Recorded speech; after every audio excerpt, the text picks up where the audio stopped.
A paz do Senhor, irmãos, que bom nós estarmos juntos mais uma vez. Sou o pastor Emerson e nós estamos na nossa penúltima lição desse quarto trimestre de 2020, onde nós estamos estudando a fragilidade humana e a soberania divina, onde nós estamos estudando o livro de Jó. Este é um trimestre bíblico, tá? E nós já estamos nos preparando para o próximo trimestre, onde nós vamos falar de um assunto muito importante, principalmente para esse tempo nosso aí. Nós vamos estar falando sobre pentecostalismo, não só sobre a vinda do Espírito Santo, mas sobre o que é ser pentecostal na essência, tá? Então, vá se preparando aí, nós já estamos recebendo as nossas lições, prepare o teu material, porque nós teremos um excelente trimestre, o primeiro trimestre de 2020, para trazermos elucidações aos nossos alunos sobre os muitos temas a respeito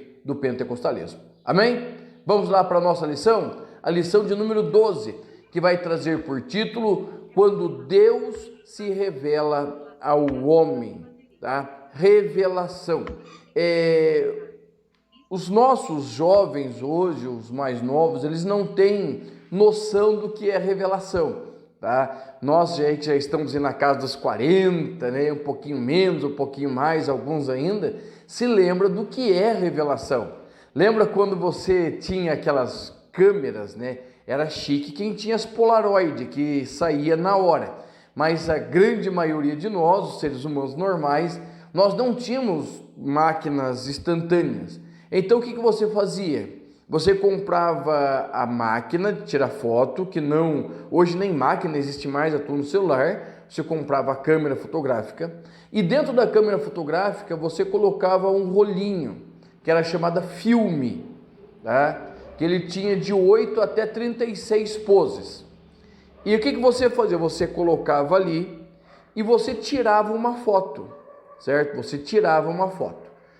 Só que não é igual você tem nos celulares hoje, que você tira a foto e você já vê instantaneamente. O que você fazia? Você tirava aquela foto, né? Você gastava todo aquele filme, então você ia, né, a uma loja especializada, aonde eles iam fazer a revelação. Através de processos químicos, eles faziam a revelação, ou seja, aquilo que estava naquele filmezinho, certo?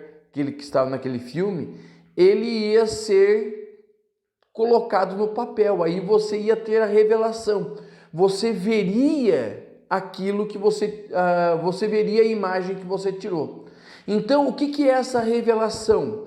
É exatamente esse processo de Deus se manifestar a nós. É esse processo onde Deus, ele vai aos poucos se fazendo conhecido ao homem. Por quê? Porque se Deus se mostrasse totalmente ao homem, assim já de cara, o homem não suportaria essa revelação. Então o que é a revelação de Deus? É Deus gradativamente se mostrando ao homem. E nós vamos ver isso claramente de Gênesis até Apocalipse. Nós vamos ver toda essa manifestação de Deus no Antigo Testamento, se revelando gradativamente ao homem, até que chega em Jesus a plena revelação de Deus aos seres humanos, ok? Então vamos lá, o texto áureo vai dizer assim: então o Senhor responde a Jó desde a tempestade. A verdade prática, mesmo transcendente e distinto da sua criação, Deus se revela ao homem mortal. Então veja bem, por que Deus fala com Jó no meio da tempestade, no meio do redemoinho? Pensamento meu, tá? Eu imagino que seja para curar os traumas de Jó. Por quê? Porque você vai ver que fogo do céu caiu, você vai ver que o vento soprou sobre a casa onde estavam os filhos de Jó. Então Jó e aqueles que ouvissem a história de Jó, eles seriam tendenciosos a crer que estas manifestações naturais ou sobrenaturais, né, se revelando através das coisas naturais, elas seriam ações de Deus ações punitivas de Deus, que Deus agia desta forma para punir aos homens. Então, quando Deus se revela a Jó através no meio da tempestade, através da tempestade, se revela a Jó do meio do redemoinho, ele está demonstrando que ele fala independente da situação, e não são as condições climáticas, não é algo da natureza temporal que vai dizer se é Deus ou se não é Deus, tá?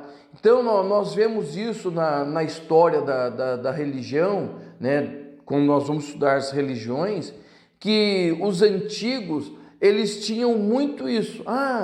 Se está caindo muito raio, é a ira de Deus. Os fenômenos climáticos são a ira de Deus. A chuva não, é o favor de Deus.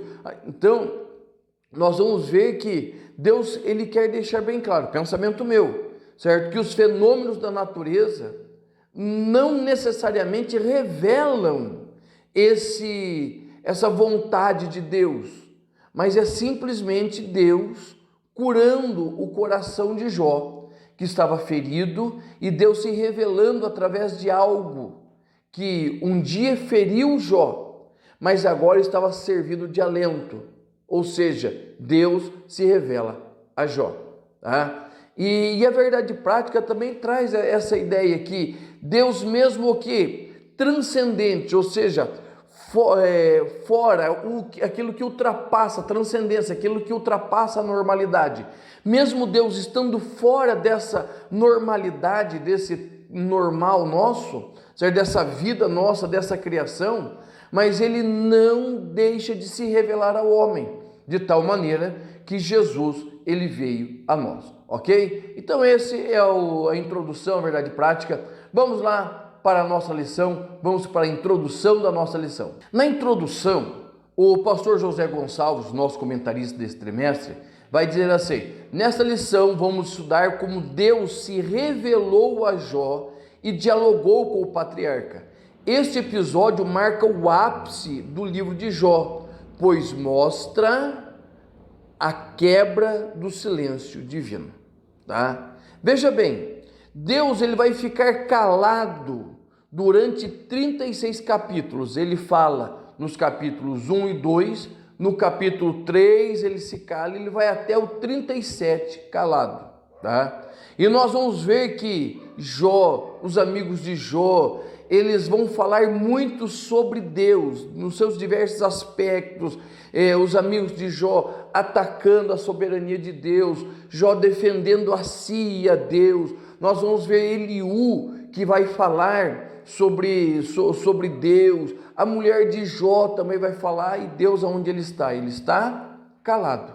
Deus, ele está calado enquanto eles falam de Deus. Mas Deus, ele fala desde o princípio. E se você abrir sua Bíblia lá em Hebreus capítulo 1, versículo 1, vai estar assim: havendo Deus falado. E falado como? De várias formas, de várias maneiras, aos pais, através dos profetas. Ou seja, Deus, ele fala, Deus, ele tem prazer de falar e se revelar. E quando no capítulo 38, Deus, ele se manifesta falando, ele vai trazer a sua plena revelação a Jó. E é isso que nós vamos ver a partir do tópico 1. O tópico 1 diz assim: a revelação de um Deus pessoal, o Deus que tem voz. Tá? E é muito interessante nós pensarmos isso, por quê? Porque Deus é espírito, certo? Ele não precisa se comunicar através da sua voz, isso é antropomorfismo.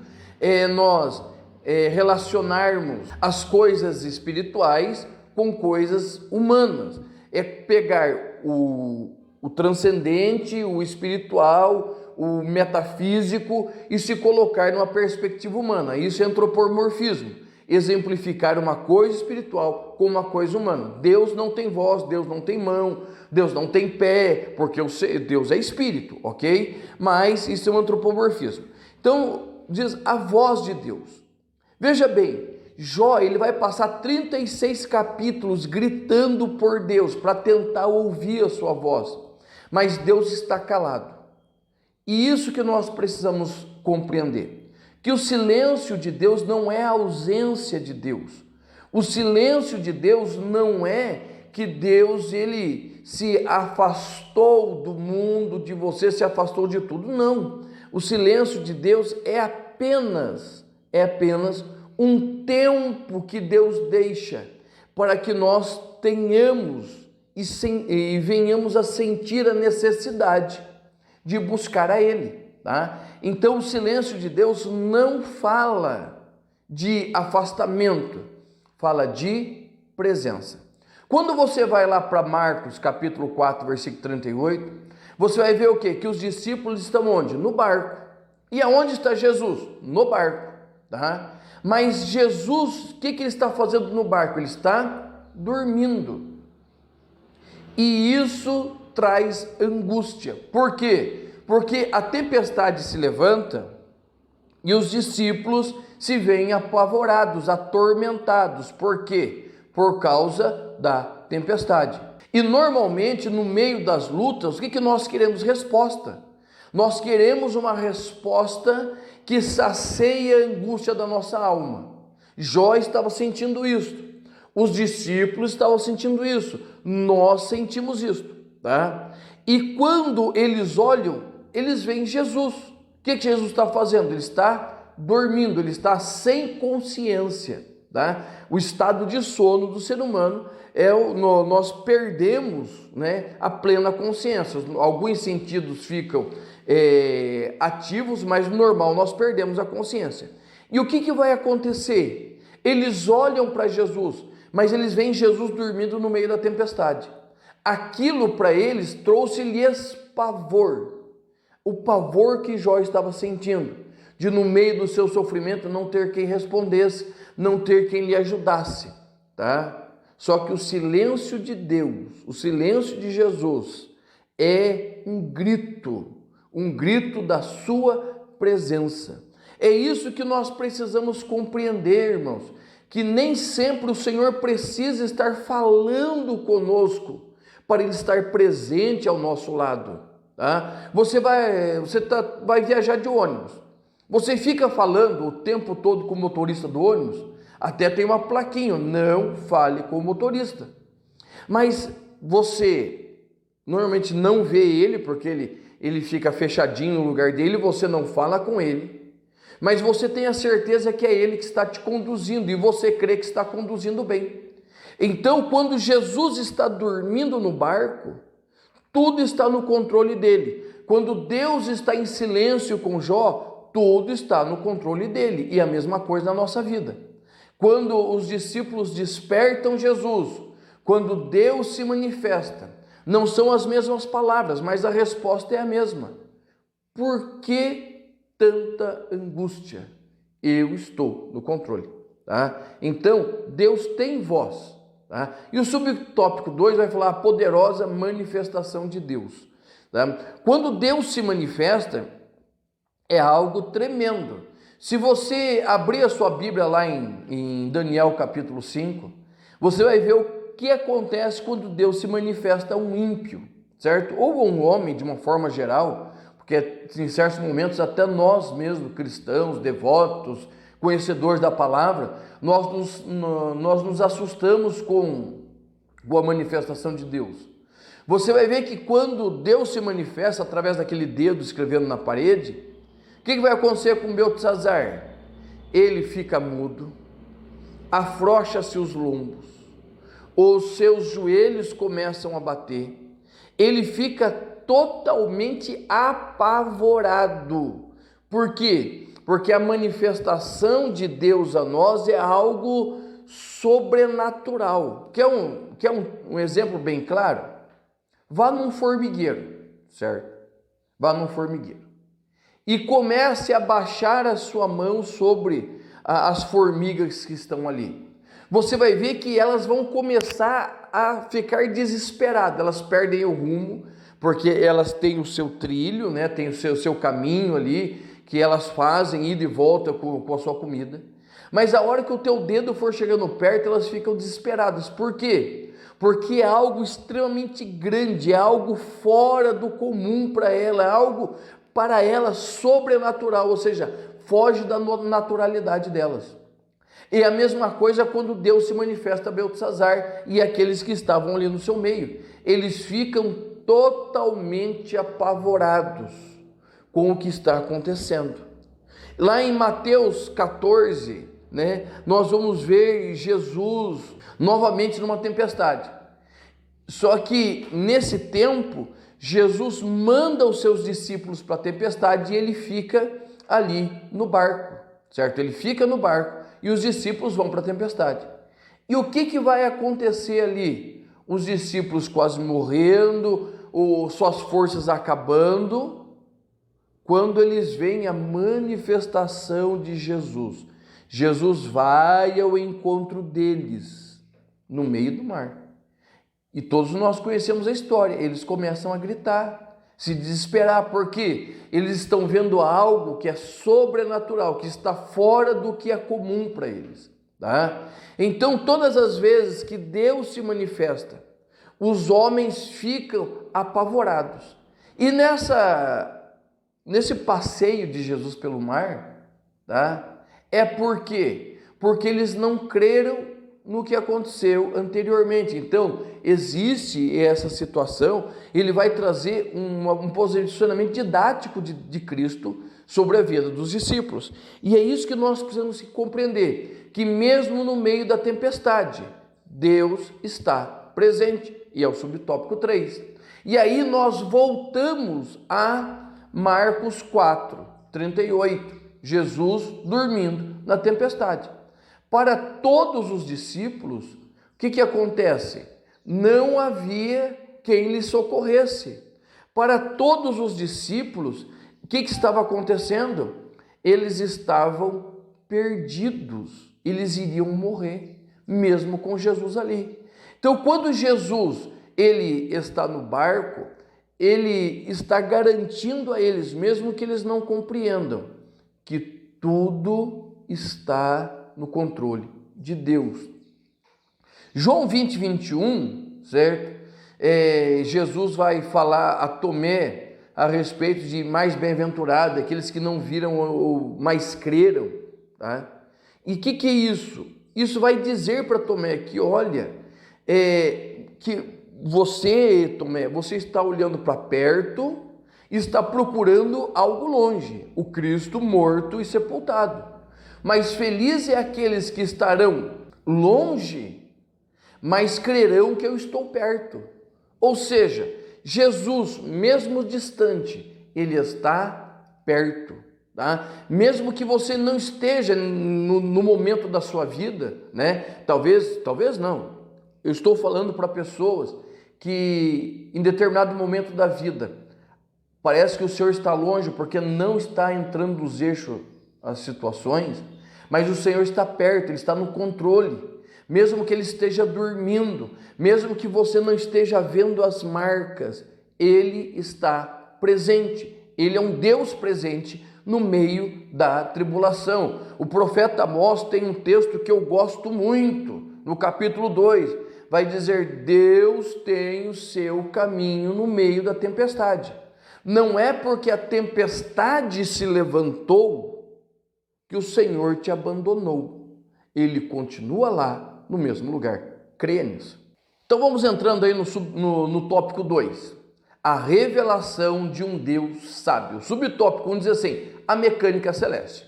E eu quero ler um trechinho aqui que o pastor José Gonçalves escreveu. Ele diz assim, olha: o Criador desafia Jó a contemplar tudo isso e ver como seu funcionamento harmônico atende a um propósito superior. Então veja bem, o que Deus está fazendo? E o pastor José Gonçalves, ele explica muito bem isso aqui na revista. Deus está demonstrando para Jó que tudo tem uma finalidade, certo? E veja bem, hoje o homem ele está estudando a questão do universo, como funciona, grande parte da sociedade científica, eles estão olhando para uma forma mais bíblica do criacionismo.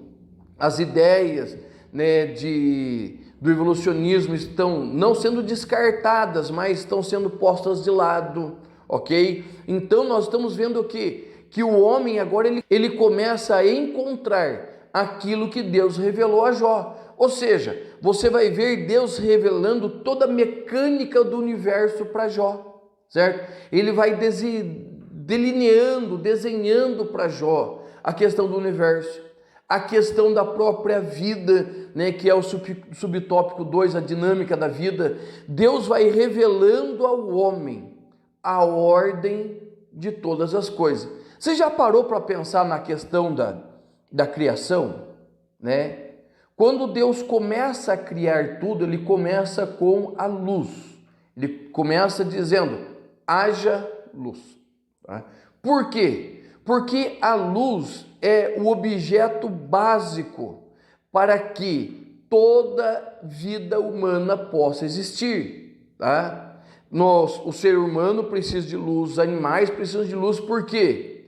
Porque toda planta necessita de luz para que haja fotossíntese. A luz, ela não desempenha simplesmente a questão de iluminar, clarear. Ela é doadora de vida. E você vai ver na continuação da criação, o que Deus está fazendo? Toda a criação, ela tem como finalidade o sexto dia, que é a criação do homem. Toda a criação ela é desenhada de uma forma que o homem possa viver neste mundo e viver viver bem neste mundo, viver de uma forma, certo, com saúde, que possa aproveitar tudo. Imagine se Deus tivesse colocado o homem antes da existência da água, ou antes da existência do mundo vegetal ou dos animais. Não haveria subsistência para o homem. Então Deus criou todas as coisas de forma harmônica. E isto revela o quê? Revela a sabedoria de Deus. E quando o homem começa a cavar todo esse conhecimento, ele arranha o que Deus está revelando na Bíblia. Tá? Tudo que o homem procura com a ciência, de uma forma às vezes poética, lúdica, mas o Senhor vai revelando na sua palavra. É por isso que nós precisamos compreender o subtópico 3, a necessidade de se conhecer melhor ao Senhor.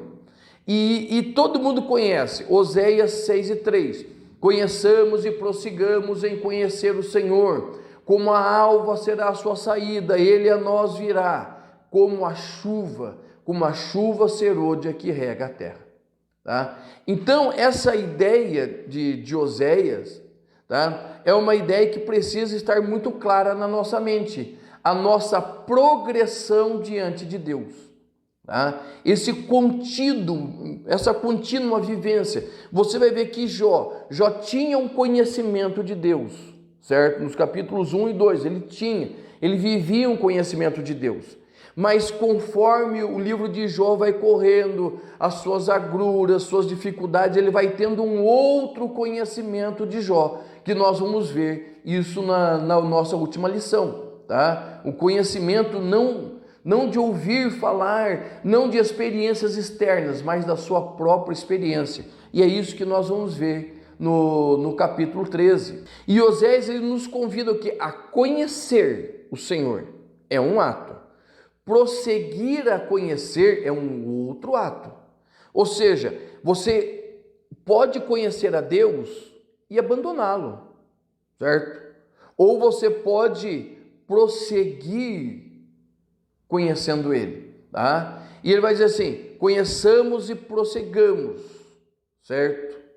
Em conhecer ao Senhor. Ou seja, é muito específico essa necessidade que nós temos de ler a Bíblia, conhecer a palavra. Parabéns para você que estuda a palavra, você está vendo esse vídeo, porque você está estudando e se aprimorando, tá? E o Senhor vai dizer assim, e esse conhecimento vai ser como o quê? A chuva e a chuva seródia. Está falando de dois períodos de chuva, os períodos de outono e o período da primavera, aonde existe toda a preparação para o plantio, desenvolvimento da cultura, da lavoura, da colheita, tá? Então, irmãos, o Senhor, ele tem esse prazer de se revelar, e nós vamos ver isso lá em Isaías 55:6, Jeremias 29:13, o Senhor que tem prazer em se revelar, se nós tivermos esse desejo de conhecê-lo.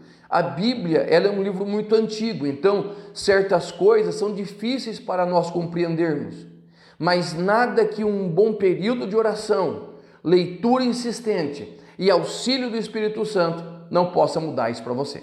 E o subtópico 3, a revelação de um Deus poderoso e justo, tá? Vai trazer para nós dois animais que nós já não conhecemos mais, que é o Behemoth e o Leviatã, né, que podem ser tidos como o hipopótamo ou algo semelhante ao hipopótamo, e é um tipo de crocodilo, tá? Mas o que nós precisamos entender desse subtópico?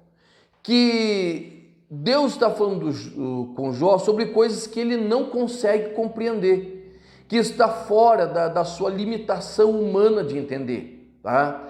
E Paulo vai falar isso lá em 1 Coríntios capítulo 2, versículos 10 a 14, que o homem natural, nós não conseguimos compreender as coisas de Deus, e nós só conseguimos compreendê-la através da manifestação do Espírito, certo? Através da manifestação do Espírito de Deus. E esta questão dessa revelação de Deus, como Deus foi se revelando a Jó e a nós através de Jó, nós também só conseguimos compreender através dessa revelação divina. E por isso, irmãos, é muito importante e necessário que nós estejamos nesse processo de conhecimento de Deus, nesse processo de buscar a Deus sobre todas as coisas, sobre as nossas vidas. Para quê? Para que o Senhor venha a se revelar sobre nós. E a grande revelação de Deus é a sua justiça e a sua graça, que são dois pontos que parecem antagônicos, né? Justiça, muitas vezes fala de retribuição dos nossos erros e pecados, e graça, um favor imerecido. Parece que eles são contrapostos, mas em Deus eles são um único atributo de Deus.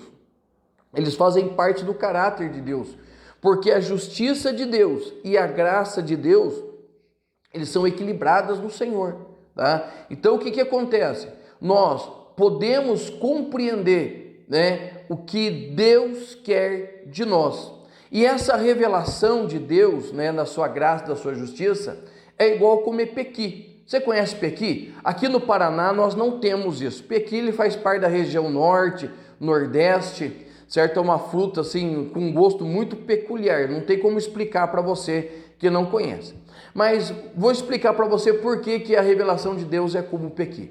Quando você acha o pequizeiro, e isso daí é muito comum no norte e nordeste, até é proibido cortar porque é fonte de alimento, você vai achar uma planta verde, mais ou menos assim desse tamanho, certo? Uma fruta verde, com uma casca muito grossa, que naturalmente você não consegue quebrar com a mão, você precisa de ferramenta, tá?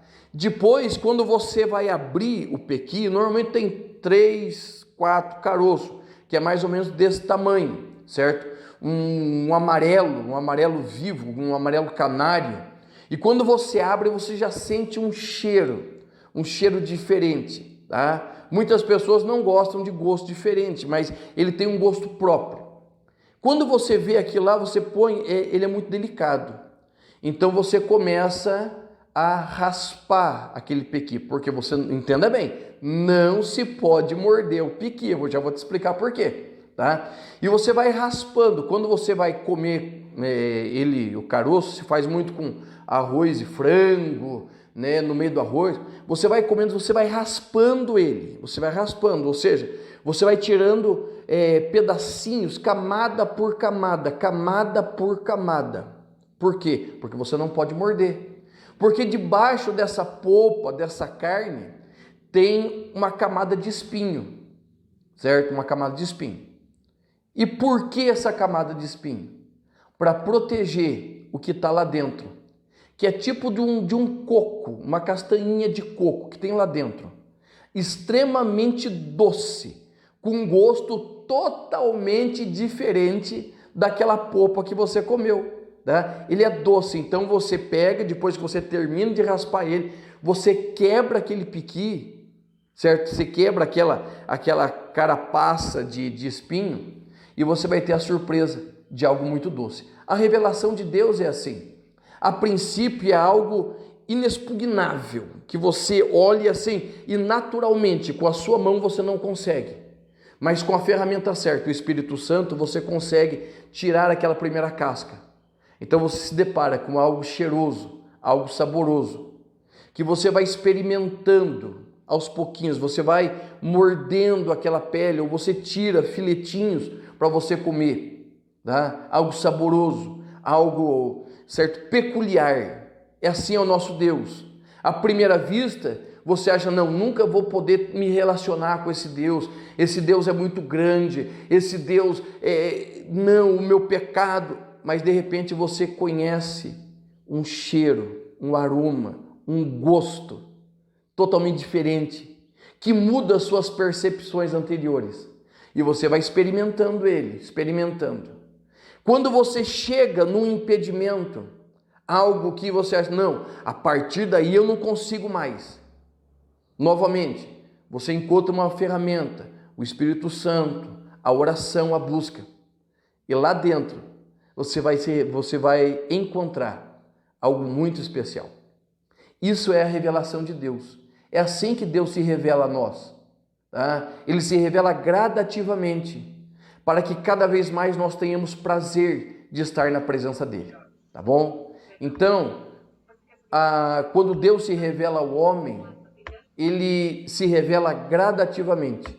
Ele se revela da mesma forma que nós saboreamos o piqui. Tá bom? Deus te abençoe. Até a nossa última aula na semana que vem.